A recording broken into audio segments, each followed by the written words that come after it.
Kesulitan itu ada atau tidak ada? Bisa ada, bisa tidak ada. Bagi siapa kesulitan itu ada? Bagi mereka yang sempit sudut pandangnya. Bagi mereka yang sudah luas sudut pandangnya, kesulitan itu tidak ada. Bagi orang yang sempit sudut pandangnya, kesulitan itu menjadi beban. Bagi orang yang luas sudut pandangnya, kesulitan itu malah jadi tantangan. Coba orang yang sempit sudut pandangnya. Lama dia pakai HP yang jadul. Ada yang ngasih hadiah HP baru. Orang yang sempit sudut pandangnya, udah betul nggak? Saya itu kalau dikasih yang baru susah. Nanti saya harus menyesuaikan lagi. Padahal HP baru lebih canggih. Itulah orang yang sempit sudut pandang. Tapi orang yang selalu optimis, menganggap kesulitan itu sebagai tantangan, dikasih HP baru, riang sekali. Alhamdulillah. Nanti kalau saya kirim video, tidak lama lagi. Nanti kalau saya kirim berita dengan HP yang canggih, tidak lama lagi. Oh, berarti aplikasi yang bisa saya install di HP saya lebih banyak lagi.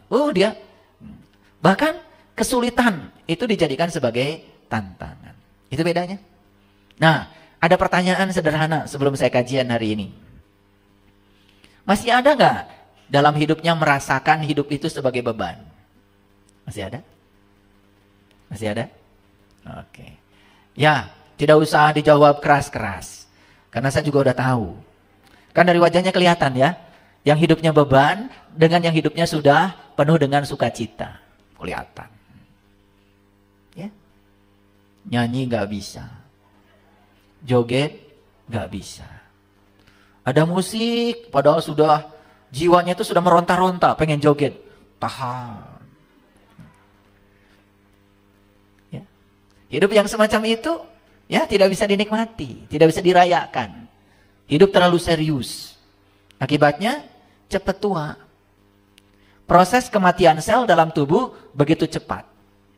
Bahkan orang yang stres itu, satu hari ya, bisa mengalami kematian sel dalam tubuhnya 17 miliar sel dalam 24 jam itu. Bisa dibayangkan ya? Kalau sel-selnya mati, berarti tubuh ini secara perlahan sudah mengalami kematian. Kematian lebih cepat. Akibat apa? Akibat merasakan hidup sebagai beban. Hidup bukan sebagai tantangan. Ya, kenapa? Karena sudut pandang terhadap kehidupan sempit. Oleh karena itu, menjalankan ritual-ritual agama tanpa kesadaran tidak akan membuat kita semakin luas pengetahuannya, tidak akan semakin luas sudut pandangnya, malah semakin sempit. Hasil akhirnya apa? Menganggap hidup sebagai beban. Ya? Nah, jadi oleh karena itu, yang namanya beban itu kan relatif.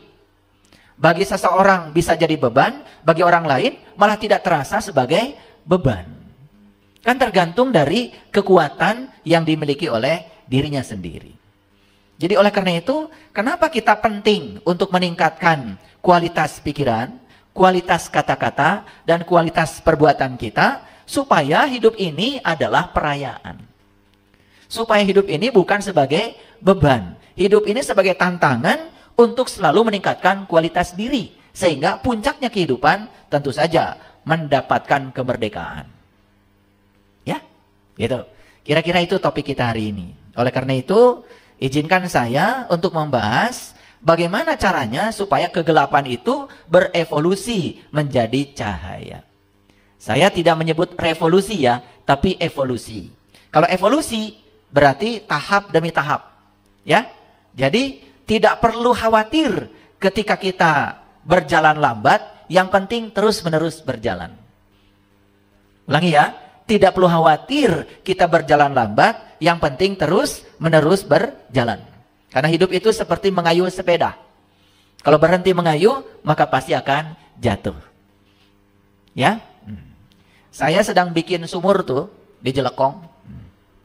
Sumur bor. Nah, Jelekong itu kan kawasan gunung batu. Begitu dibor 4 meter, langsung bilang tukang sumur, "Pak, aya batu." Saya cuma bilang, kan ini gunung batu, Terus saya bilang, mau pindah? Apa kalau pindah kamu punya jaminan di tempat baru itu tidak ada batu? Terang, Pak. Karena tidak tahu, sudah cari alat, berapapun harganya, saya beli, nggak apa-apa. Sudah, langsung saja, teruskan saja. Baru 7 meter, ketemu lagi sama saya, Pak, ada batu lagi. Kan ini gunung batu, nggak apa-apa. Terus 9 meter, ada batu, 14 meter, ada batu. Belum ketemu air kan?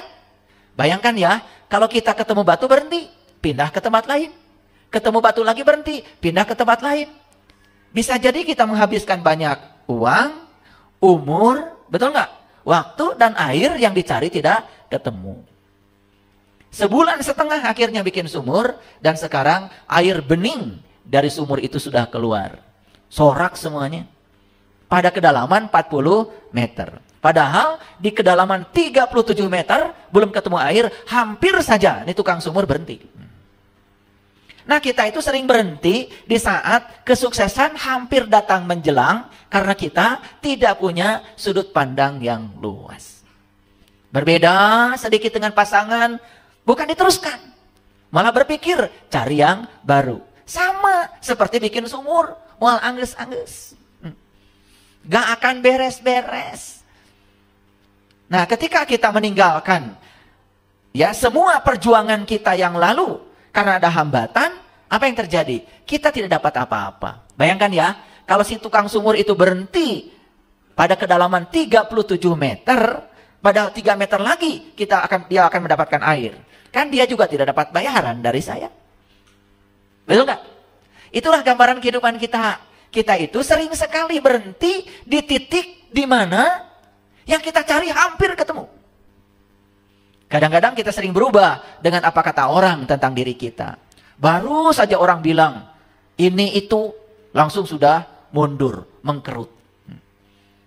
Kapan kita akan menjadi seorang pemberani kalau kita tidak berhadapan dengan situasi yang menakutkan? Karena keberanian itu hanya akan muncul kalau kita bisa melewati situasi yang menakutkan. Yang penakut selamanya akan penakut. Makanya saya sering mengatakan, hanya orang yang berani tersesat yang tidak akan tersesat dalam hidup ini. Coba yang takut tersesat, kan gak kemana-mana. Diam saja di kamar, betul gak? Merasa paling benar. Lalu tidak mau mendengar pengetahuan baru dari orang lain. Ya tersesat selamanya. Coba kalau keluar dari kamar. Gak apa-apa tersesat. Kan bisa nanya orang. Betul gak? Yang penting keluar dari kamar. Tersesat itu hanya terjadi apabila kita keluar dari kamar. Betul gak? Kalau diam di kamar kan tidak pernah mengatakan kita tersesat. Tapi selamanya tersesat. Hanya yang berani tersesat yang tidak akan pernah tersesat. Itulah pentingnya keberanian. Ya? Oke. Saya tahu ya, nggak usah ditanya. Jadi, yang disebut dengan makanan, hati-hati. Bagi golongan darah A, makanan tertentu bisa jadi nutrisi. Bagi golongan darah B, makanan tertentu bisa jadi racun. Contohlah yang sederhana, susu. Bagus kan? Ternyata menurut riset, susu bagi golongan darah A, itu bisa jadi racun. Kecuali difermentasi dulu, baru jadi nutrisi. Tapi bagi golongan darah O, susu diminum langsung, ternyata itu jadi nutrisi. Jadi tidak semua hal yang sama akan memberikan efek yang sama pada setiap orang. Karena setiap orang itu unik. Ya, tapi saya kasih pesan. Untuk yang sudah berkesadaran, kalau ada orang yang berkeluh kesah, curhat, jangan buru-buru dikatakan, Allah kamu yang gitu aja dicurhatkan. Jangan. Saya lebih besar dari itu, malah kamu yang curhat pada orang itu. Betul nggak? Kan sebetulnya ketika kita bicara begitu, kita jadi berbalik curhat. Ngeri nggak? Ada orang lain curhat, ingin menyampaikan keluh kesahnya, baru sebatas begitu langsung dipotong. Allah, itu mah nggak seberapa, saya juga. Malah dia yang curhat sama orang itu. Betul nggak? Jadi kalau berhadapan dengan situasi seperti itu, sudah jadi pendengar yang baik saja. Kalau dia merasa lega dengan curhatnya itu, sudah dengarkan saja. Karena apa? Setiap orang kan kapasitasnya berbeda. Bagi kita itu bukan masalah. Bagi dia masalah, makanya curhat, kan begitu. Itu yang namanya kebijaksanaan. Makanya jangan suka motong pembicaraan orang. Itulah kita harus selalu waspada, luas pengetahuan, bijaksana dalam bersikap, supaya kita menjadi sumber cinta bagi semua orang. Sehingga orang itu nyaman bertemu kita. Paham ya? Oke. Nah, bagi mereka yang apa saja menjadi beban, bukan menjadi tantangan, kan sebetulnya ya cuma dua solusinya. Saya kasih solusinya dua. Ini yang masih beban hidupnya cuma dua. Satu, miliki keyakinan. Keyakinan apa? Keyakinan bahwa segala sesuatu dalam hidup ini pasti berubah. Betul nggak? Makanya kan di Quran dikatakan, Inna fi khalqis samawati wal ard wa ikhtilafil laili wan nahar la ayati liulil albab. Sesungguhnya dalam penciptaan langit dan bumi dan silih bergantinya siang dan malam terdapat pelajaran bagi ulil albab. Awas ya. Pelajaran bagi ulil albab. Makanya kalau ingin menangkap pelajaran dari penciptaan langit dan bumi dan silih bergantinya siang dan malam, buru-buru jadi ulil albab sekarang. Tahu ulil albab? Ulil albab itu kata Allah, orang yang bisa mengingat Allah dalam keadaan berdiri, duduk, dan berbaring. Berarti ulil albab itu adalah orang yang sudah tahu dan kenal kepada Allah. Bagaimana caranya supaya kita tahu dan kenal kepada Allah? Kenali dirimu. Karena kata Nabi, siapa yang kenal dirinya, maka dia akan kenal pada Tuhannya. Jadi sebetulnya selalu apapun masalah kita, apapun penderitaan kita dalam hidup, sumber utamanya adalah karena kita tidak kenal jati diri kita sendiri. Itu masalahnya. Tapi itu diabaikan oleh kita. Ya. Jadi yang pertama, untuk mengubah agar kegelapan menjadi cahaya, agar beban itu menjadi tantangan, maka kunci yang pertama adalah miliki keyakinan. Keyakinan apa? Keyakinan bahwa dalam hidup ini tidak ada yang abadi. Siang itu tidak abadi, akan berganti malam. Malam juga tidak abadi, akan berganti siang. Yang abadi adalah perubahan, yaitu siang dan malam. Kalau pikiran kita sudah mati nih, ya, tidak punya keyakinan itu, seakan-akan kita akan sengsara selamanya, ya sudah. Siapa yang bisa mengubah nasib kita kalau bukan diri kita sendiri? Yuk sekarang miliki keyakinan, ya, miliki keyakinan bahwa hidup tidak selamanya begitu, ya. Tetapi punya keyakinan itu saja tidak cukup. Tentu saja kita harus terus belajar. Yang kedua, nih solusi yang kedua apa? Berikan kebaikan sebanyak-banyaknya pada siapa? Satu, berikan kebaikan sebanyak-banyaknya pada pikiran. Caranya apa? Perluas pengetahuan. Dua, berikan sebanyak-banyaknya kebaikan pada perkataan. Mulai sekarang coba bicarakan yang kita suka dalam hidup. Jangan membicarakan yang kita tidak suka. Bicarakan yang kita suka. Itu doa yang sebenarnya. Dan yang ketiga, berikan kebaikan sebanyak-banyaknya pada perilaku kita.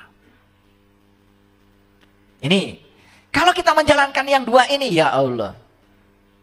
Saya sudah cukup berpengalaman dengan ini, ya. Ternyata kegelapan pun secara perlahan akan berevolusi menjadi cahaya. Kan bagi orang kreatif, betul? Sampah saja bisa menjadi sebuah hiasan yang bagus. Sampah itu kan kegelapan. Ketika dengan kreativitas diubah, ya, secara kreatif menjadi menjadi kerajinan yang menakjubkan. Jadi sebetulnya di semesta ini, ya, tidak ada yang konstan. Tidak ada yang statis, semuanya dinamis. Terserah kita sendiri. Nah, mau menjadikan beban mau jadikan kesulitan sebagai beban, atau menjadikan kesulitan sebagai tantangan. Itu pilihannya ada pada diri kita. Pilihannya ada pada diri kita. Oke, saya kasih ilustrasi sederhana ya. Kalau saya memasukkan garam 1 sendok pada air 1 gelas. Kemudian diaduk. Apa yang terjadi? Asin. Bisa nggak kita mengambil lagi yang 1 sendok itu dari air 1 gelas itu? Bisa? Susah. Nah, gimana caranya supaya tidak terasa asin? Gimana caranya? Tambah lagi airnya. Tambah lagi airnya. Tambah lagi airnya. Tambah lagi airnya. 1 drum airnya ditambahkan. Masih asin? Apakah yang 1 sendok dari air itu kita keluarkan? Tidak. Yang 1 sendok tetap tinggal dalam air. Tapi sekarang airnya ditambah. Apa yang terjadi? Karena ditambah airnya, yang 1 sendok tidak terasa asin lagi. Seperti itu beban hidup bagi orang. Maaf ya, ekonomi susah. Badan sakit-sakitan. Ya. Rumah tangga banyak konflik. Dengan orang lain juga banyak konflik. Negatif semua hidupnya. Persis seperti garam 1 sendok. Nggak bisa dikeluarkan. Nggak bisa. Karena itu karmamu. Itu datamu. Nggak bisa dikeluarkan. Yang bisa dilakukan adalah tambah air. Tambah air. Tambah air. Jadi yang bisa dilakukan adalah menambah kebaikan. Tambah kebaikan pada pikiranmu. Ngaji kesadaran. Kayak gini. Ya. Jadi sesekali ngaji itu ngaji kesadaran. Ya. Saya tidak merendahkan yang ngaji ngapalin ini, ngapalin itu, baca ini sekian kali, nanti utang lunas. Ya terserah itu kalau percaya. Betul nggak? Malah terlalu banyak baca itu bukan nggak lunas, bukan utang lunas. Malah yang terjadi utang tambah banyak, kan nggak kerja. Betul nggak? Kan aneh. Betul nggak? Baca ya rojak 1 juta kali. Ya, tambah nggak kerja. Malam nggak tidur, besok mau kerja, pusing, kelayangan. Betul nggak? Memangnya duit itu punya kaki? Kan nggak punya. Uang itu harus dijemput dengan tangan kita. Betul nggak? Kalau ingin banyak uang, 1, jemput uang itu karena nggak punya kaki. Yang kedua, belajar berbagi, belajar memberi. Uang akan datang. Karena rezeki itu seperti ayam. Kalau ayam dikejar, mau ditangkap, susah. Tapi kalau kita menabur beras, ayam datang. Kayak gitu. Jadi kalau kita kesulitan selama ini 1, tanya dirimu. Jangan-jangan itu rezeki yang Allah titipkan padamu hanya untuk dirimu sendiri. Lupa berbagi kepada orang lain. Bahkan untuk diri sendiri saja, pelitnya auzubillah. Hidup kayak gitu, nggak bisa dinikmati. Jangan dikira loh, orang yang mengumpulkan rezeki itu dikira bahagia. Tidak. Ya. Bahkan rezeki banyak bagi orang yang sempit sudut pandangnya malah jadi neraka. Tapi rezeki banyak bagi orang yang luas sudut pandangnya jadi surga. Coba, dulu sebelum punya apa-apa, kan biasa. Setelah punya apa-apa, bikin benteng rumah tinggi-tinggi. Kan takut. Betul nggak? Kenapa takut? Takut dirampok, takut diambil orang. Karena dia tidak pernah berbagi. Kalau kita berbagi kepada orang lain, semua orang di sekitar kita akan menjaga kita. Kita dijaga oleh mereka. Yang menjaga kita itu cinta kasih. Tidak usah cari ilmu teterak di kadek. Cari ilmu supaya uang ngadek. Itu yang namanya ilmu sakti itu. Jadi kesaktian itu adalah kebaikan kita. Karena kebaikan yang akan menjaga kita. Gak usah pakai pengawal. Gak usah pakai nyiung-nyiung. Gak usah. Gak usah. Semua orang di semesta ini sama pentingnya kok. Sama pentingnya. Jangan merendahkan orang. Jangan karena kita jabatannya tinggi merasa lebih penting dari orang lain. Gak ada pejabat kalau gak ada rakyat. Pagi-pagi semua orang juga sama yang ke kantor. Sama pentingnya. Yang ke pasar sama pentingnya walaupun jualan. Bahkan bagi saya, orang yang tidak baik pun dibutuhkan oleh semesta ini. Betul nggak? Bagaimana kita bisa menjadi orang baik kalau tidak ada mereka? Bukankah kelihatan kita sebagai orang baik ketika kita bisa baik pada mereka? Kalau merekanya tidak ada, kita pun tidak bisa memuji seberapa baik kita. Betul atau tidak? Maka terima semua orang itu apa adanya. Jangan merasa diri lebih penting dari orang lain. Allah itu tidak akan melihat jabatan kita. Allah tidak akan melihat status sosial kita. Allah hanya akan melihat cinta kasih kita. Allah hanya akan melihat seberapa besar cinta kasih kita. Allah juga tidak akan melihat seberapa tinggi Anda sekolah. Allah tidak akan melihat seberapa banyak pengetahuan yang Anda miliki. Tapi yang akan dilihat oleh Allah cuma satu. Seberapa besar cinta kasihmu pada semua orang, pada semua makhluk. Kenapa kita selama ini tumpul cinta kasih kita? Karena kita kehilangan empati. Kenapa kita tidak punya empati? Karena kita tidak pernah melibatkan emosi kita kepada orang lain. Sesekali coba belajar untuk menjadi seperti orang lain. Ketika orang lain mengeluh kepada kita, tempatkan diri kita sebagai dia. Ketika orang lain susah, tempatkan sekali-kali kita menjadi dia. Asah empati kita. Asah empati kita. Itu yang akan kemudian membuat derajat kita semakin tinggi. Empati. Lihat orang lain susah, kita diam. Dan terus-menerus hidup mewah, tanpa ingat kepada orang lain. Kita sudah kehilangan empati. Nilai manusia terletak pada sisi kemanusiaannya. Dan kalau manusia sudah hilang kemanusiaannya, bagaimana dia disebut manusia?